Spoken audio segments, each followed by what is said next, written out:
may kukwento pa ako. Yung isa pa pala, pinag-interesan niya pa pala yung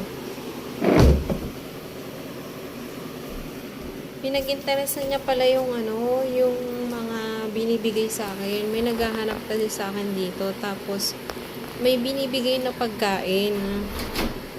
Pinag-interesan niya pala, baka nakaipon ka na sa isang malaking warehouse na may mga nagbibigay sa akin. Tapos, itinambak mo doon, imbis na idiretso sa akin dito. Kasi, anong dahilan kung bakit pinag-interesan mo? Anong dahilan ng pag-i-interest mo sa mga pagkain na binibigay sa akin nung tao na yon?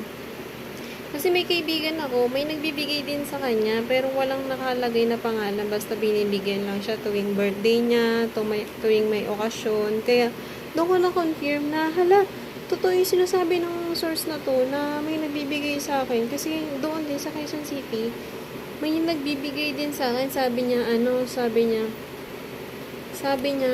yung ano mo doon, yung candy mo doon, yung nerds mo doon, baka nabulok na. Sabi ko, hala, saan kaya? Hindi ko pinapansin si kuya kasi hindi ko siya kilala. Tapos, ako ba yung sinasabihan niya? Hindi niya kasi ako kinakausap, pinarap na, halika dito, ganyan, sasabihin niya na, sasabihin ako sa'yo, ganun.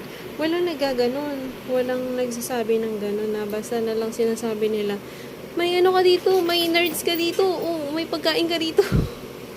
Sabi niya. So, ako yung kilala nung ano na yun, yung tao na yun, nakilala nila ako. Sabi niya, hala, may pagkain ka dito.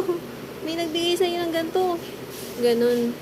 So, totoo nga na may nagbigay niya. Tapos, hindi ko alam kung bakit pinag-iinteresan mo. Kasi, yung may kaibigan din ako na may nagbibigay din sa kanya. Tapos, natatanggap naman niya, hindi naman hinaharang ng kung sino, hindi naman hinaharang ng kung sino-sino diyan sa kanila.